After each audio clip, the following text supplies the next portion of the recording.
de investigación científica, aportando así a mejorar la calidad de vida de toda la sociedad. En el marco de esta celebración tenemos el honor de contar esta tarde con la presencia de la doctora Antonieta Rojas de Arias, a cargo de la presentación La investigación científica en tiempos de pandemia, una mirada desde el Paraguay. Vamos a conocer un poquito a nuestra ponente. La doctora Antonieta Rojas de Arias es filósofa doctor en zoología aplicada, licenciada en biología y ciencias de la educación, actual presidente de la Sociedad Científica del Paraguay, investigadora PRONI nivel 3, investigadora y fundadora del CEDIC. Y acotamos que es una de las investigadoras con mayor producción científica en nuestro país actualmente. Así que para nosotros, doctora, agradecemos muchísimo haber aceptado la invitación y es un honor poder escuchar y aprender de usted. Queda a su cargo, doctora.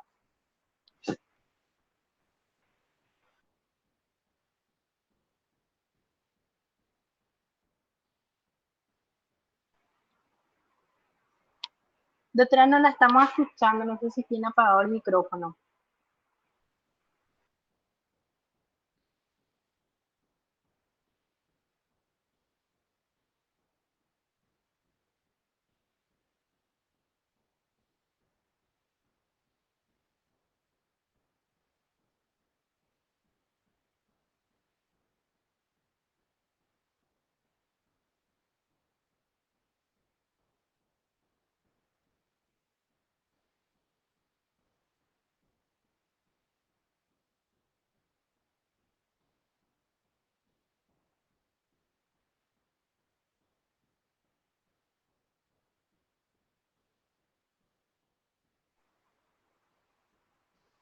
Creo que la doctora Antonieta está con problemas de conexión. Doctora, no la estamos escuchando, no sé si a lo mejor está apagado el micrófono.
Hola, ¿me escuchan? Disculpen, Sí, ahora te escuchamos, doctora. ¿me escuchan?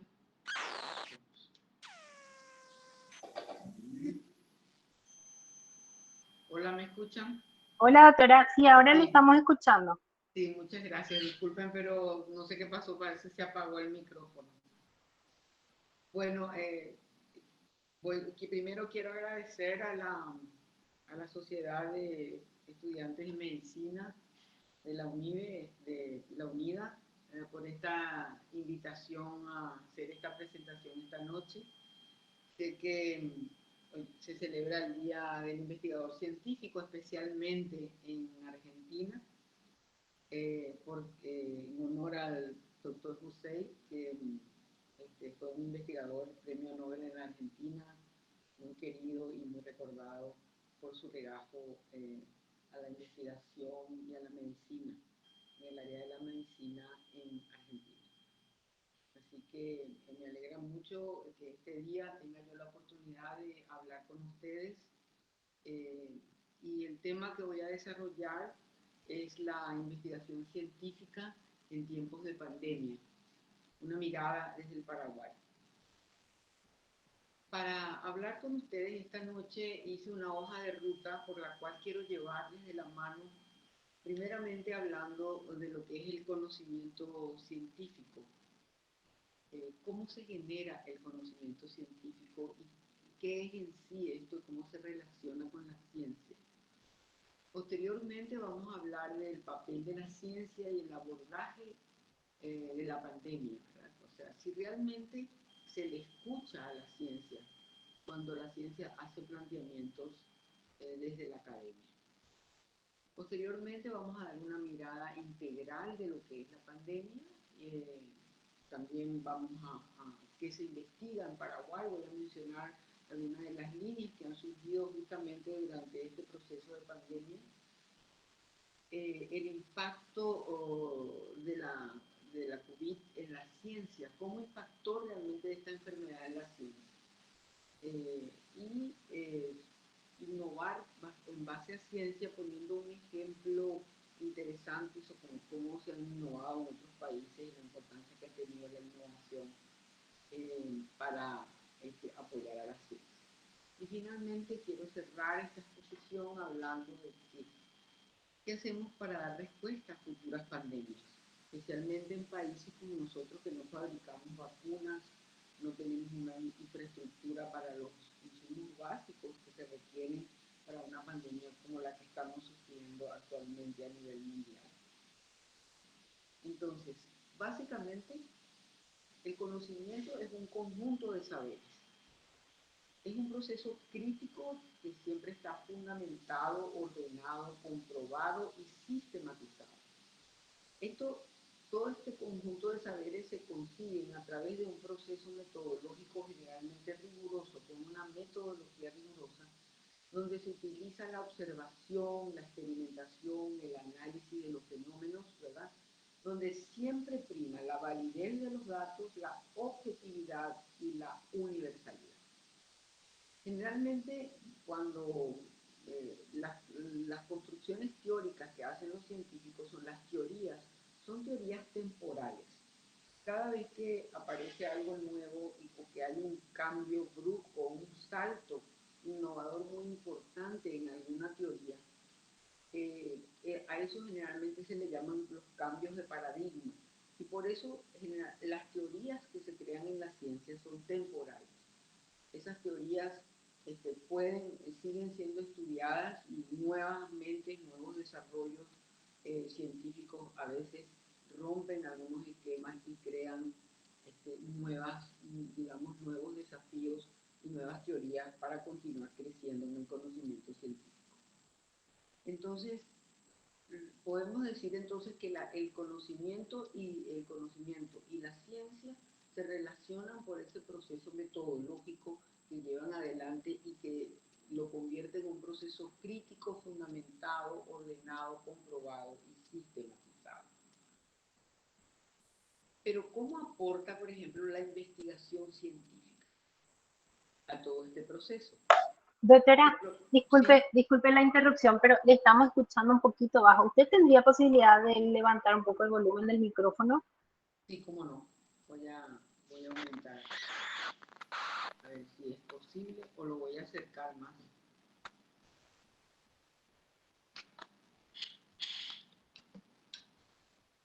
¿Ahora se escucha mejor? Sí, se escucha mejor. Se escucha mejor ahora, ok. Bueno, el propósito de la ciencia entonces habíamos dicho que era el conocimiento.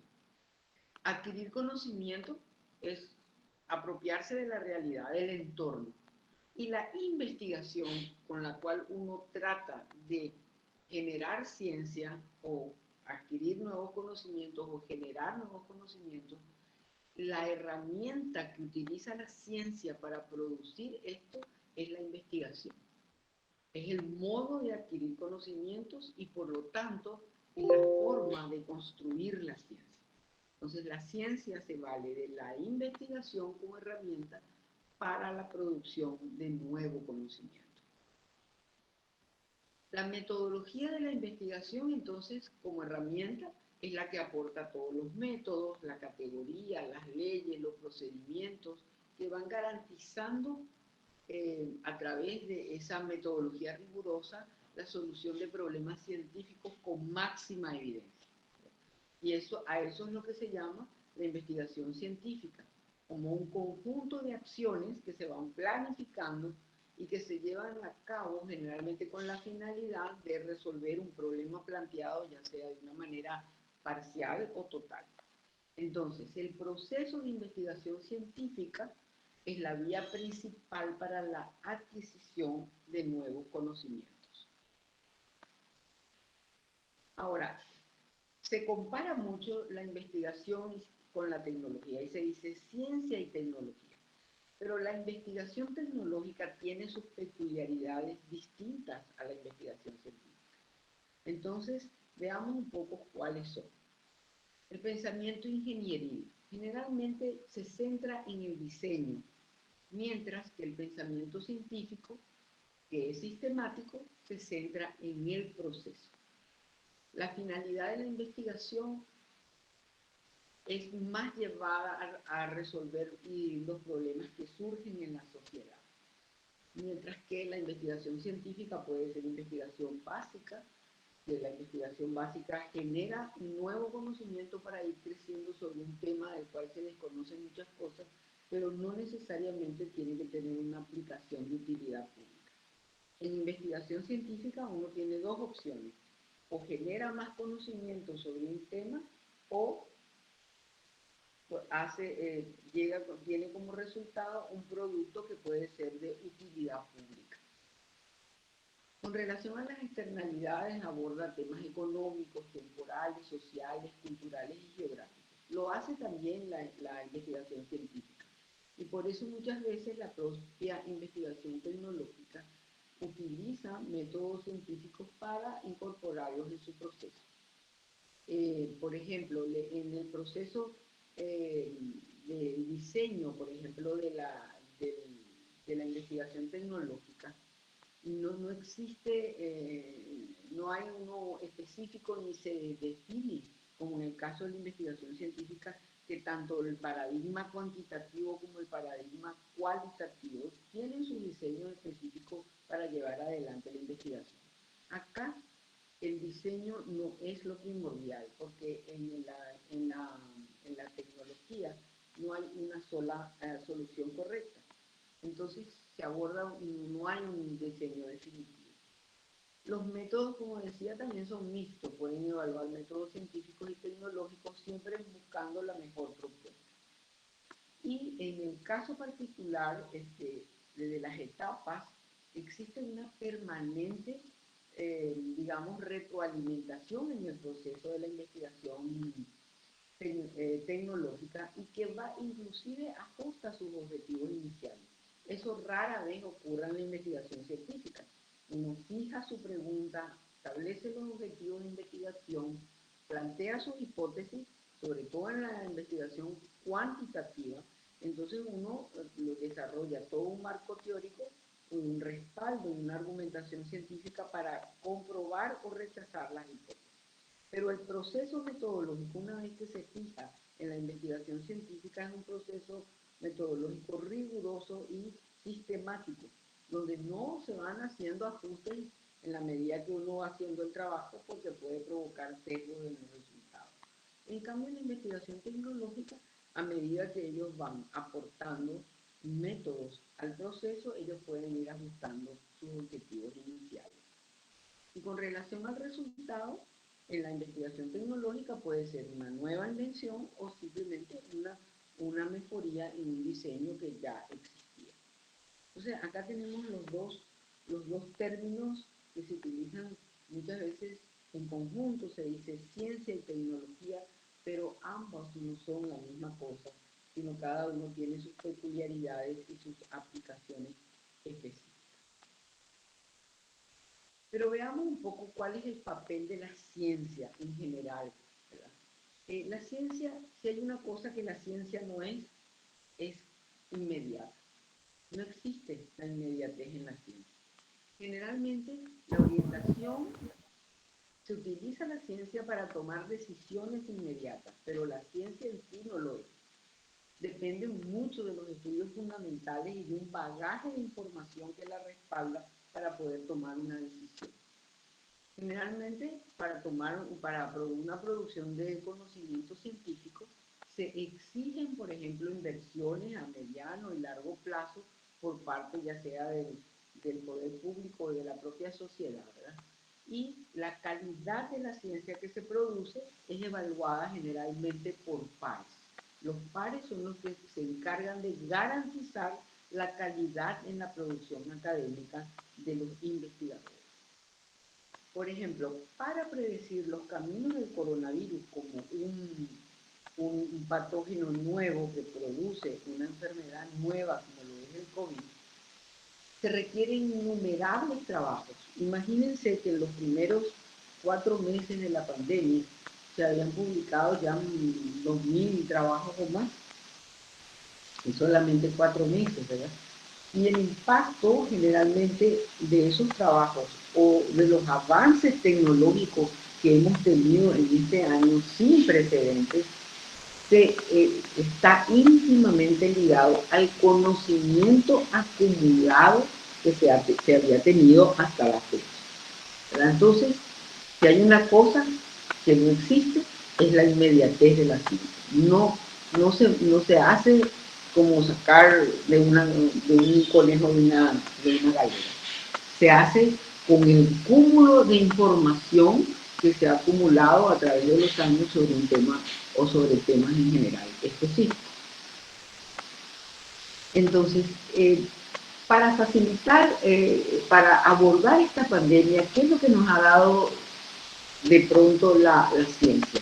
La ciencia inmediatamente generó los datos de contagio, la proporción de asintomáticos, las proporciones de enfermos, hospitalizados y fallecidos que empezaron a generar los datos.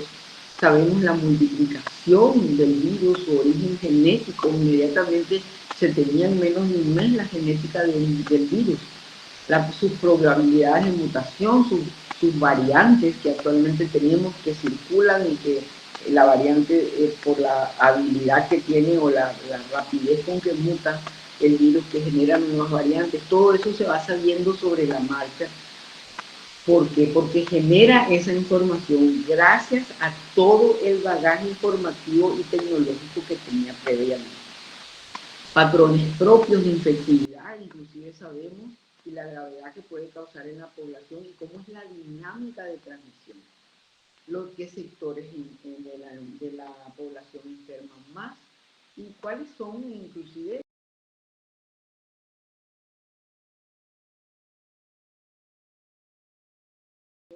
que más de 2000 estudios se generaron en 4 meses. Pero haya habido abordajes, ¿verdad? También para la pandemia, nuevos y viejos, ¿verdad? Entre los abordajes viejos tenemos las cuarentenas, el uso de tapabocas, el lavado de manos, son cosas que el aislamiento físico, son cuestiones que ya en la epidemia de la mal llamada gripe española en el año 1918 ya se habían utilizado, inclusive la transfusión de plasma ya se había utilizado en esa época. Las cosas nuevas que tenemos son los test masivos y el uso de la inteligencia artificial, las nuevas vacunas, ¿verdad?, que se han generado, que son cuestiones, y sobre todo que nosotros sabemos cuál es el agente etiológico que causa esta pandemia. La gripe española fue una epidemia que mató 50 millones de personas, murieron y tardó varios años en desaparecer, pero no sabían en el momento qué era lo que causó la gripe, o sea, cuál era el agente etiológico. Eso se conoció mucho tiempo después. Sin embargo, por ejemplo, podemos hablar el caso de Corea. Corea en el año 2015 tuvo la experiencia del síndrome respiratorio del Medio Oriente, el MERS, que es otro coronavirus que ocurrió, ¿verdad? Y tuvo 186 infectados y 36 muertos. A raíz de eso, desde ese momento para acá, ellos han generado una información y un cúmulo de investigaciones muy importantes, lo que le ha permitido generar rápidamente, por ejemplo, los test masivos, el desarrollo de la inteligencia artificial aplicada para el control de la pandemia. Entonces, con esto estos elementos que ha facilitado la ciencia en la pandemia son generalmente por todo el bagaje informativo que viene arrastrando la ciencia de años anteriores, o en muchas decenas de años anteriores. Ahora, ¿sabía la ciencia de esta pandemia? O sea, ¿realmente se podía predecir alguna cosa? Bueno, en el año 2019, en el mes de junio, en una reunión muy importante de la Organización Mundial de la Salud, el director de la Organización Mundial de la Salud, el doctor Tedros, en su discurso dijo lo siguiente: la amenaza de una pandemia de gripe sigue presente. El riesgo de que un nuevo virus de la gripe se propague de los animales a los seres humanos y cause una pandemia es constante y real. La cuestión no es saber si habrá una nueva pandemia de gripe, sino cuándo ocurrirá. Debemos mantener la vigilancia y prepararnos porque el costo de una gran epidemia será muy superior al de la prevención. Eso lo dijo el doctor Tedros en junio del 2019. Y los primeros casos empezaron a aparecer en noviembre, diciembre, y bueno, ya sabemos toda la historia del 2020, ¿verdad? Pero entre las cosas más importantes, algo clave en una pandemia es conocer la velocidad de transmisión. Conocer la velocidad en que se puede transmitir el virus es fundamental.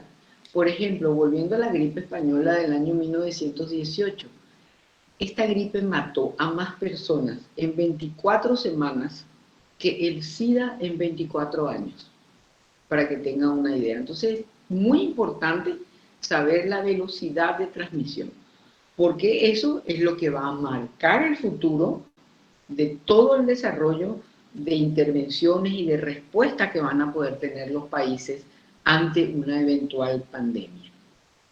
Y bueno, como dijo Savis Pardi, los virus son amenazas globales para la humanidad. O sea, en muy poco tiempo, en semanas, el virus empezó en un extremo del mundo y apareció en el otro extremo, y en un año lo tenemos en todo el mundo. Entonces, los virus son amenazas globales, sí, pero son un problema común para todos, pero también es alguna manera, y es la única amenaza que puede unirnos a todos.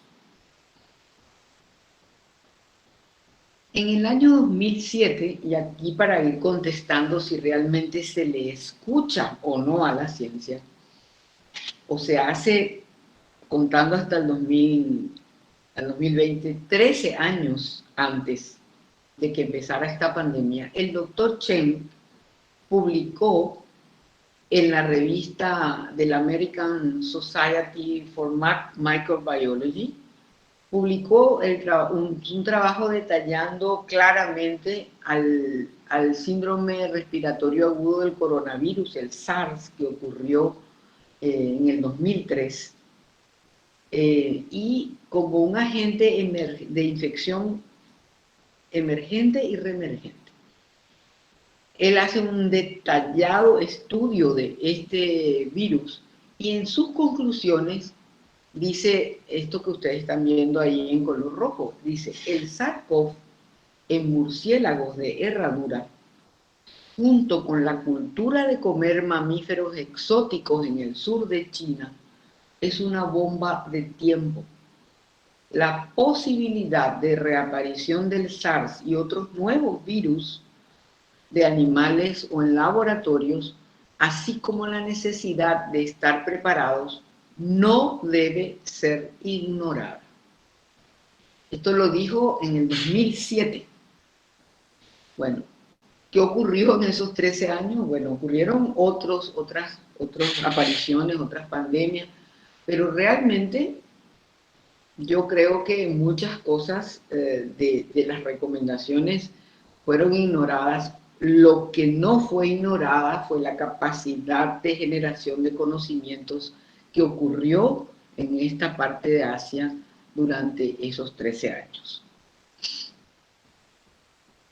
Bueno, acá tenemos entonces cómo ocurre realmente la transmisión. Yo me voy a fijar más, ustedes seguramente ya han escuchado muchas veces cómo ocurren estas transmisiones de los saltos o el spillover que ocurre de un animal a otro para la transmisión del virus, cómo salta, ¿verdad?, de un animal a otro. Es la ruta de esas pandemias. Fíjense, les quiero comentar, el SARS-CoV ocurrió en el año 2003. 8.000 personas se infectaron y murieron 800 personas. Y se dispersó por 29 países. En el año 2009 hubo la gran epidemia del H5N1, donde realmente fueron brotes, 12 brotes de aves, de la epidemia de aviar. En el 2012 ocurre el MERS, que está ahí, ¿verdad? En 27 países se dispersó el MERS, en toda el área de Arabia Saudita y los países de esa región. Hubo 2.494 casos y murieron 858 personas, alrededor del 35% de mortalidad. Acá lo vemos al MERS como bueno, le vemos al murciélago como el animal que es un bioacumulador de virus y de otros agentes etiológicos muy importantes en ese sentido, y transmitir, saltar al camello y de ahí al hombre, en el caso del MERS. Se cree que en el caso del SARS-CoV se atribuyó el salto a la civeta, y al SARS-CoV-2 se atribuye o se piensa que fue un salto al pangolín. Esto todavía no está dilucidado, se cree que es algún animal, pero todavía no está dilucidado, e inclusive no se está tan seguro que haya ocurrido ese salto todavía. Sin embargo, lo importante son las rutas de esta epidemia. Uno es el primer impacto en el proceso de deforestación. En el proceso de deforestación lo que ocurre es que se aproximan las poblaciones animales a las poblaciones humanas. Ese es el primer contacto. Después está el tráfico de especies, que son especies exóticas, que muchas veces son vendidas como de gran exóticas, y que algunas se consideran que consumirlas es afrodisíaco, por ejemplo, y se venden carísimos. Después está el punto 3, que es el mercado de animales, que son cuestiones legales. Generalmente el punto 2, que es el tráfico de especies de una manera ilegal. Pero el punto 3, los mercados son legales. Lo que probablemente no hay en los mercados son las normativas de bioseguridad, y que pueden ocurrir algunos accidentes, como los que se han previsto hasta ahora. Y finalmente está el riesgo de zoonosis, que son enfermedades de animales que circulan en áreas boscosas y que el hombre entra a formar parte de esa zoonosis de manera accidental. Entonces esos son los 4 pasos en los cuales nosotros estamos siempre expuestos a iniciar un brote de este tipo, de un salto de un nuevo virus o algún nuevo agente etiológico, y que pueda llegar a tomar dimensiones como las que tenemos actualmente en esta pandemia. Ahora, ¿cómo abordamos eso? Una de las la teoría de una sola salud, la estrategia de una sola salud realmente, no es nueva, hace muchos años que viene tocándose este tema, donde se aborda una sola salud con múltiples disciplinas. Y se propone el abordaje de la salud en una sola, porque la salud humana, la salud animal y la salud ambiental se unen y se concatenan en unas interfaces fundamentales, que son las interfaces en las que ocurren realmente estos saltos de agentes etiológicos de un individuo a otro. Entonces, si solamente tratamos la salud humana y no nos ocupamos de la salud animal y tampoco de la salud ambiental, de mantener el equilibrio de todos estos componentes dentro del ambiente, pues entonces corremos el riesgo de que ocurran pandemias en forma unilateral, porque el abordaje definitivamente tiene que ser en conjunto. También las pandemias o epidemias son fenómenos biológicos, como estábamos explicando hasta ahora, pero también son fenómenos sociales. Y este es un anexo que nos obliga a mirar las pandemias desde una manera integrada. Los estudios, por ejemplo, culturales permiten fortalecer las estrategias para la toma de decisiones y por eso les traigo esto. El ébola también es una enfermedad transmitida por el virus del ébola, una enfermedad que era extraña, aparecía de vez en cuando, mucha mortalidad, el ébola era muy mortal, y que era poco conocida porque había brotes en África en diferentes lugares y desaparecía. Sin embargo, esta enfermedad ha ido tomando cuerpo y se ha ido presentando ya en diferentes situaciones hasta el punto que se ha urbanizado en algunos lugares. Y ese es el gran peligro. Actualmente ya se tiene una vacuna para el ébola, ¿verdad? Pero del año pasado o del 2019 o 2016 se empezó a hacer esto y ahora ya se dispone de una vacuna para el ébola. Sin embargo, ¿por qué ocurrían estos brotes tan importantes y fue un proceso de urbanización? Y es porque un ejemplo importante son los estudios antropológicos que permitieron cambiar los ritos funerarios de algunas tribus en África para evitar los contagios.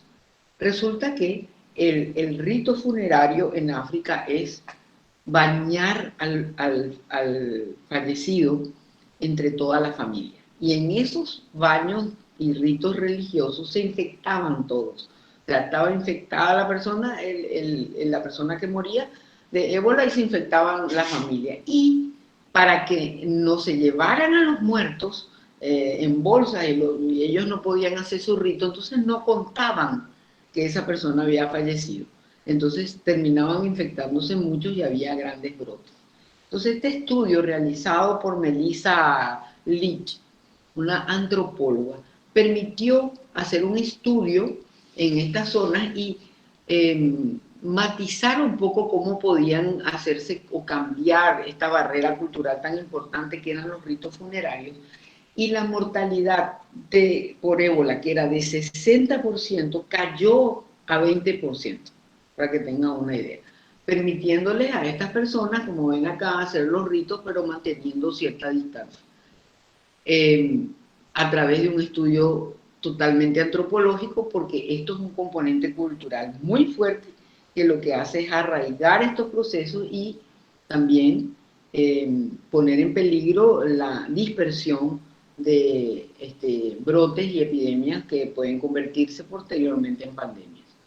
También la parte social permite tener abordajes psicológicos en las poblaciones, generalmente para evitar eventos que, por ejemplo, que se les mienta en lo que se dice, que se conviertan en estigmas y sobre todo también para cuidar a las personas desde el punto de vista de salud mental. Entonces, cuando uno ve una pandemia, uno también tiene que verlo de una manera holística. No solamente la enfermedad desde el punto de vista médico y biológico, sino tiene que levantar la mirada y ver el contexto donde estos tipos de pandemia ocurren. Bueno, ¿qué se investiga y qué se investigará en Paraguay? Bueno, a raíz de la pandemia, investigar en un escenario de limitaciones de insumos, teníamos el dinero y no podíamos comprar. Ahora mismo hemos pagado vacunas y no pueden llegar por la escasez. Evidencias, tendríamos que generar investigaciones que permitan generar evidencias para abordar la pandemia. Y bueno, se abrieron en CONACYT varios temas para que las personas presentaran trabajo y estos son algunos de los temas que se están llevando a cabo investigaciones en estudios epidemiológicos que generan evidencias para la prevención y la respuesta a los brotes, sobre todo para predecir las necesidades de infraestructura, recursos humanos e insumos. Se están haciendo las curvas de predicción. Ustedes habrán escuchado que inclusive desde la propia salud pública han dicho que estamos en un momento crítico y si seguimos de esta manera y no hay algún sistema de control que reduzca la forma de contagio que está ocurriendo en este momento, había predicciones que para junio, dicho por el propio ministro de Salud, que íbamos a tener entre mayo y junio 200 muertos por día. Y eso todo es producto del análisis, de la acumulación de datos y predicciones que se vienen haciendo con modelos matemáticos. Herramientas TICS también para investigar la trazabilidad de los infectados, así para saber desde dónde están, cómo hacer los bloqueos, el desarrollo e implementación de procesos de diagnóstico y de testeo innovadores. Este fue un punto que se planteó, pero no se presentaron proyectos. Y eso es uno de los problemas graves, o sea, digamos, no digamos grave, sino simplemente no existe. Tenemos una debilidad tecnológica para llevar adelante este tipo de trabajos. Entonces, es uno de los planteamientos que voy a hacer más adelante, porque nosotros no podemos arriesgarnos en una próxima pandemia a no tener lo que necesitamos para enfrentarla. Están también implementación de ensayos clínicos, se han hecho varios ensayos clínicos, están en andamiento para inclusive hacer integración de acceso integrado a drogas, ¿verdad? Para tratamientos nuevos. Ensayos preclínicos in vitro e in vivo con principios activos aislados de plantas para ver si son víricas y se puede incorporar en el uso popular, que es tan común acá en Paraguay. También se están haciendo investigaciones en esa área. Identificación y comportamientos sociales, justamente para abordar las epidemias, cómo aborda la sociedad estos temas para poder reducir la propagación del virus. Identificación para la presentación de la salud mental, también hay varios trabajos que llevan eso, y hubo uno que dedicado a la parte tecnológica sobre el desarrollo de dispositivos médicos, equipos, instrumentos biomédicos que pudieran ayudar en este momento para la pandemia. Ustedes habrán tenido oportunidad que varios grupos desarrollaron algunos tipos de respiradores y que ahora se están fomentando para incorporar debido a justamente el colapso y la necesidad que existe actualmente en el país. Bueno, ¿cómo se distribuyeron estos proyectos? La mayoría fueron, por supuesto, investigación aplicada porque tenían que generar un producto pronto, el 69%, hubo un 13% de investigación básica, un 9% de investigación aplicada, sobre todo en enfoque CTS, Ciencia, Tecnología y Sociedad, 9%, y en los proyectos de desarrollo tecnológico eran de 9%.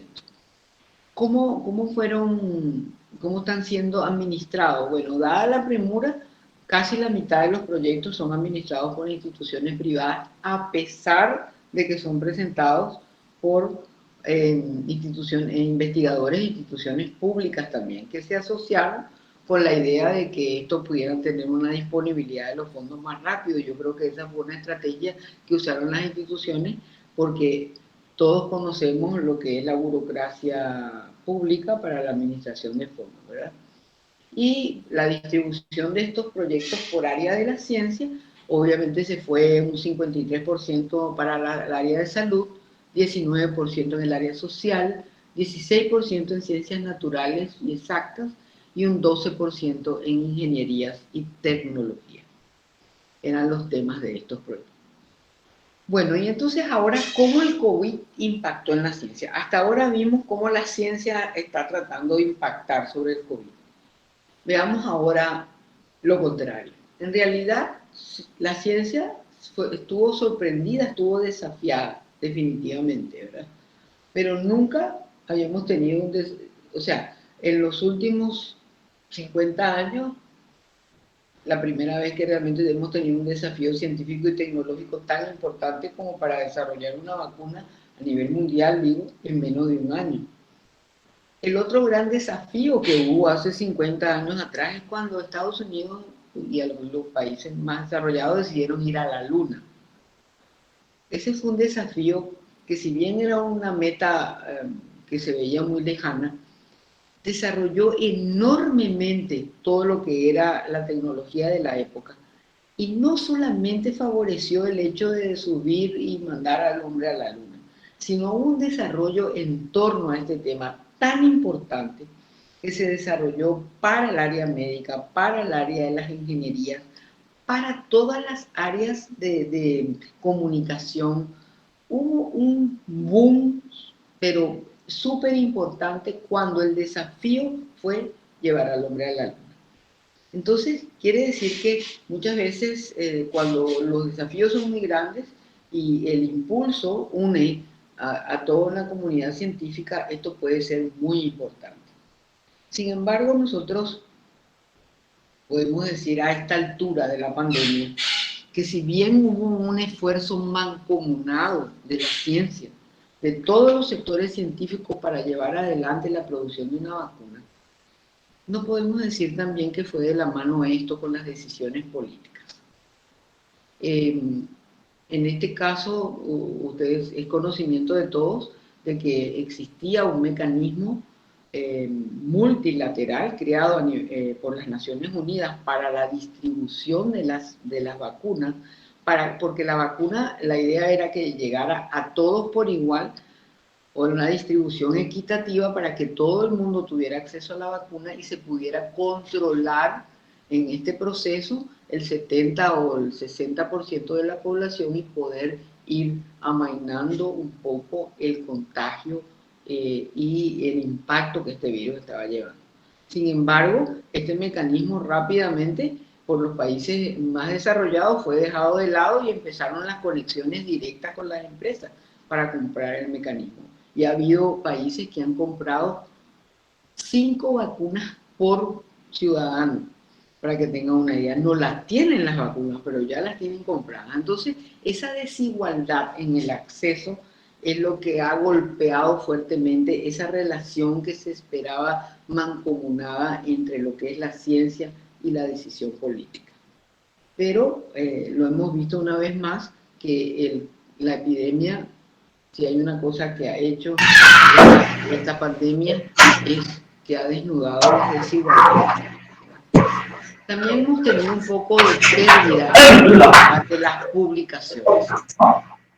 Al comienzo se publicaron cosas así como muy rápido para publicar sobre resultados y se perdió un poco la calidad de la publicación. De hecho, hubo publicaciones en Lancet que fueron retiradas después que fueron evaluadas, porque la velocidad con que se hacía, se había perdido un poco esa evaluación de calidad por pares, ¿verdad? Eso se fue restituyendo de alguna manera, si bien ahora hay muchísimas publicaciones. Hay una cosa que ha hecho el público y la comunicación, es que yo nunca vi que personas que no están ligadas al ambiente científico se preocupen por saber si el paper que se está leyendo fue evaluado por pares o no. Eso para mí ha sido una de las cosas más sorprendentes que yo he visto en los WhatsApp, por ejemplo. En un WhatsApp donde las personas no están ligadas a ciencia, te mandan un artículo científico publicado y te advierten, te dicen, todavía no ha sido revisado por pares. O sea, en un ambiente donde no es científico, cuando esa era una característica de la academia. Inclusive eso tiene su contrapeso, porque si todo el mundo tiene acceso a esa información, sobre todo en esos preprints que todavía no han sido evaluados por pares, entonces se difunde información que todavía no ha sido evaluada por su calidad. Y eso es lo que ha traído mucho la infodemia de la información, que se distribuyen cosas que son ciertas, otras que no lo son tanto, o se le da interpretación a trabajos de investigación o publicaciones científicas que realmente todavía no han sido acabadas o todavía no han sido difundidas de una manera correcta. Eso también es una materia pendiente de nosotros los científicos, de que nosotros no estamos acostumbrados a divulgar para la sociedad nuestro trabajo. Y si bien estamos acostumbrados a hacerlo en el ambiente de la academia y aceptamos las críticas de nuestros pares para ajustar y mejorar la calidad de nuestros trabajos, pero es la sociedad la que tiene que ver en sus científicos el valor que ellos tienen y la única manera es mostrando el trabajo que se hace. Así que eso es una materia pendiente que tenemos de cómo llegar a la población de una manera sencilla y correcta las investigaciones que llevamos adelante. También tendríamos que hablar, por ejemplo, de la infraestructura digital, que algunos países la tienen muy bien desarrollada, otros no. También tendríamos que ver, se habla muchísimo del derecho a la ciencia colectiva a través de la participación. Tenemos el derecho a participar en los avances científicos. Tenemos el derecho de aprovechar esos resultados. Tenemos derecho a disminuir la brecha digital y también al uso de la inteligencia artificial. Entonces, con relación a esto, se ha creado un movimiento detrás de la pandemia, que es la ciencia abierta, y que dice que la ciencia abierta puede ser el verdadero cambio de juego para cerrar las brechas en materia de ciencia, tecnología e innovación entre los países y dentro de ellos, y para hacer realidad el derecho humano a la ciencia. O sea, todos tenemos derecho a la ciencia y sobre todo a la ciencia colectiva, al acceso a todo el uso de lo que es la ciencia para salir adelante de manera conjunta. Entonces, esto ha sido este impacto que ha tenido el COVID en lo que es la ciencia actualmente. Sin embargo, el aporte de la ciencia, la tecnología y la innovación frente al COVID se maneja en tres ámbitos a nivel mundial. En el ámbito de la investigación y desarrollo, donde se comprende la enfermedad, su efecto, los estudios, desarrollo de vacunas, tratamientos. Por otro lado, la necesidad de la gestión de insumos y equipos críticos, de diagnósticos, ventiladores mecánicos, ropas de protección, aplicaciones de monitoreo, identificación de dónde están los infectados para modelar un poco la evolución de la pandemia. También ahora que se están identificando, por ejemplo, variantes, es muy importante la identificación de estas mutaciones que tienen las variantes y se puede rápidamente decir la aparición de una nueva mutación o eventualmente que podría ser una nueva variante para que la vigilancia en torno a esa zona geográfica donde está apareciendo pueda tomar medidas. O sea, todas esas cosas se hacen a ese nivel, al punto 2. Y después todo el impacto de la recuperación económica a través de plataformas digitales. Y si hay una cosa que ha ocurrido es que la salud y la educación son los elementos más importantes que ha resaltado en cuanto a todo lo que significa las plataformas digitales. O sea, la salud por un lado y después todo el proceso de educación que ha pasado a tener un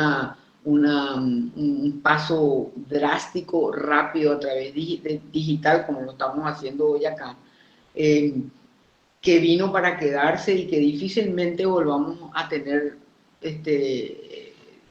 a dejar de lado, digamos, este sistema, porque es una de las cosas que ha salvado la distancia en el trabajo, ¿verdad? Y en la formación y la continua capacitación de la población y sobre todo de los niños y los más jóvenes, ¿verdad? Entonces, el mensaje, por ejemplo, de la CEPAL lo que dice es poner la ciencia y la tecnología al servicio de la persona. Y estos tres elementos se encuentran en las agendas 2030 del desarrollo sostenible, que tienen la mayoría de los países, y que realmente lo que se quiere es impactar sobre eso, porque nosotros no podemos pensar que esta puede ser nuestra última pandemia.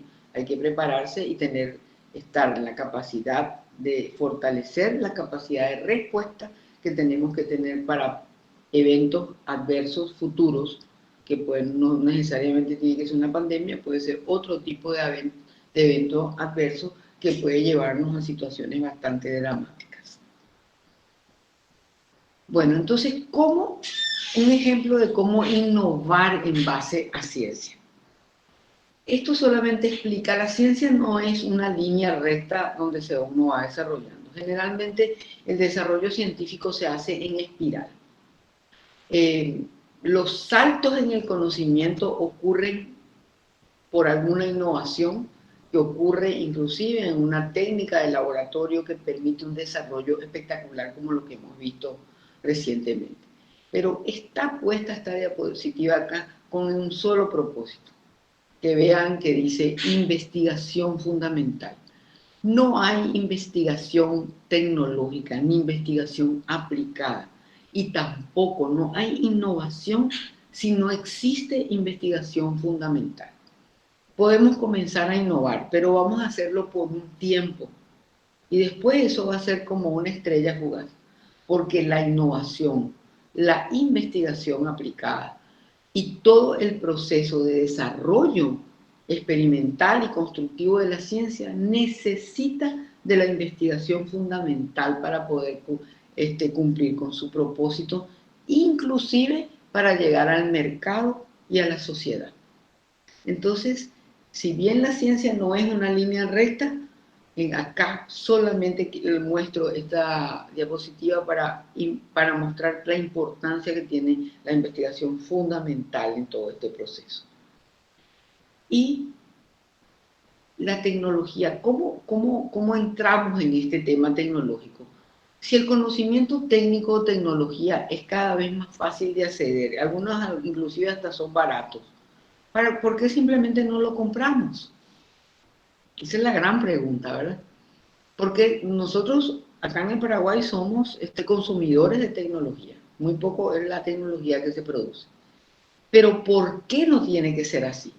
No tiene que ser así, porque la única manera de poder empoderarse de nuevas tecnologías en el futuro es acumulando experiencia en investigación y desarrollo propio.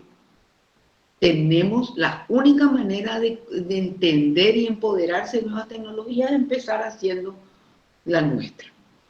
Y se debe priorizar, debemos en general priorizar la vinculación de la ciencia y la técnica al trabajo para mejorar la productividad y de la manera de lograr eso que permita realmente una movilización social. Y aquí entra lo que sería la ingeniería reversa.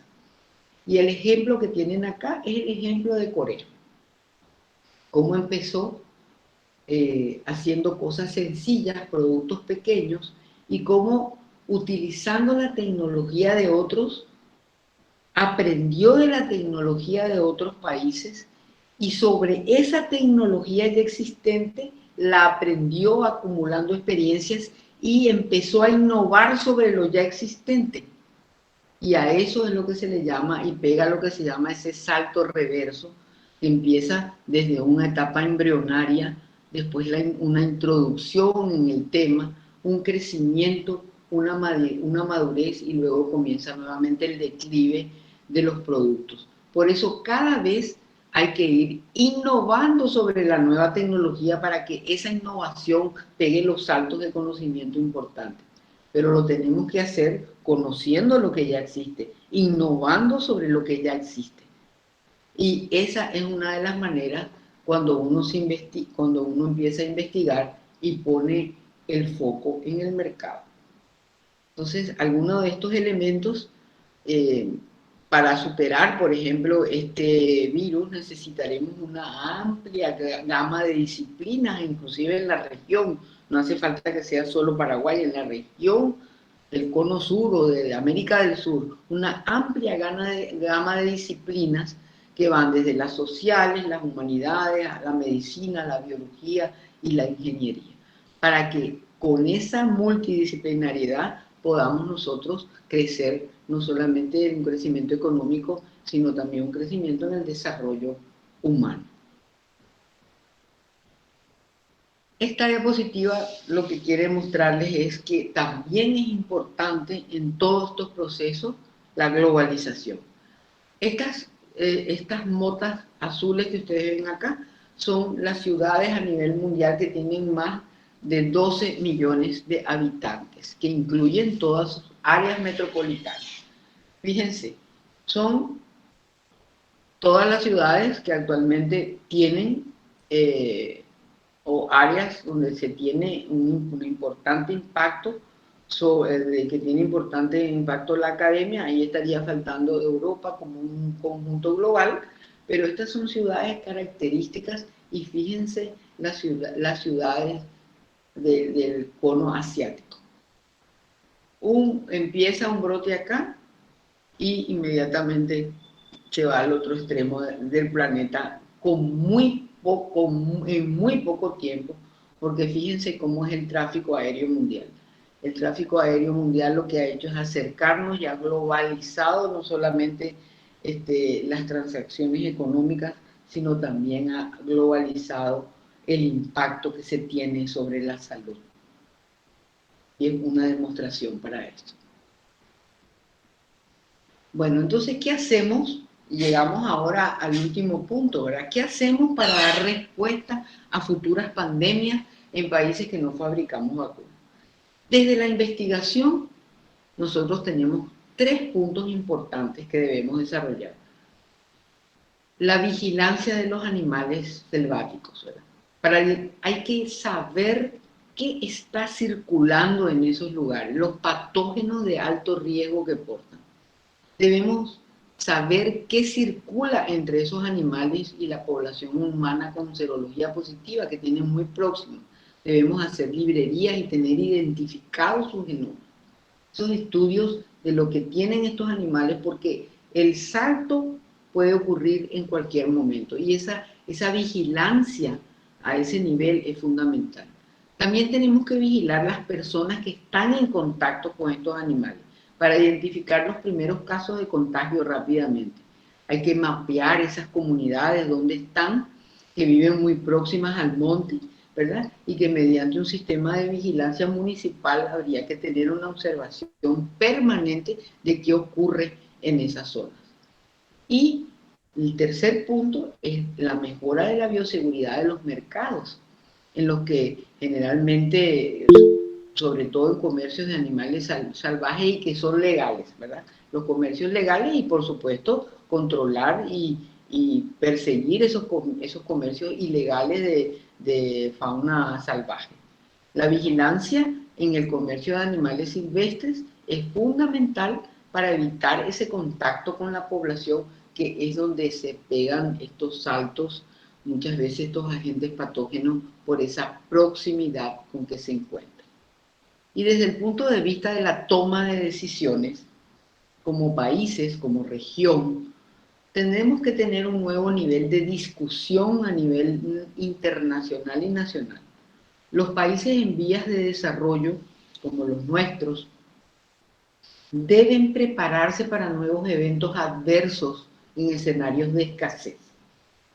El sector público, la empresa, el sector privado, la academia y la sociedad en general deben marcar un camino de desarrollo tecnológico que permita cubrir las necesidades básicas ante una pandemia. Los servicios de salud deben adecuar su infraestructura y recursos humanos. La prevención y la preparación que debe haber para la respuesta a nuevos eventos debe ser la información que debe llegar a la población. O sea, la información no es que agarren un artículo científico, lo lean y lo interpreten. Esto permanentemente tiene que haber una preparación de prevención y de respuesta a eventos, a la población que maneje con facilidad la información adecuada. Internacionalmente deben formarse redes para dar respuesta rápida a eventos adversos. Debe asumirse de manera holística todos estos procesos, porque en el tiempo, en la habilidad que tengamos de abordar esto de manera temprana, es que se pueden cortar los brotes. Y debe establecerse también una amnistía sobre el ambiente y repensar la relación del ser humano con la naturaleza.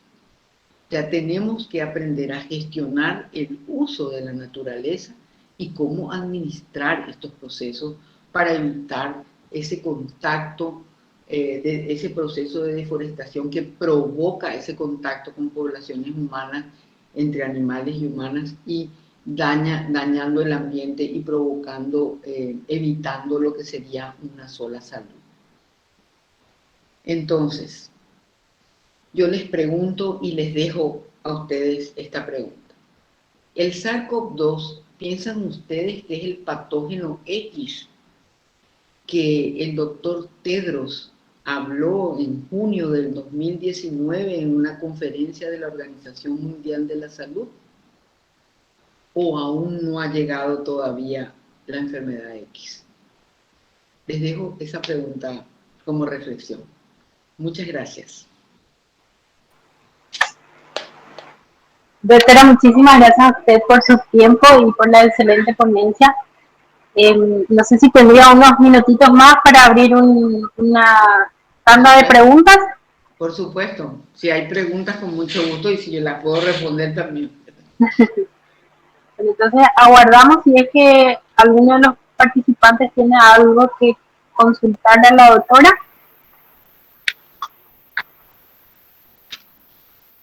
Mientras tanto les voy diciendo a los asistentes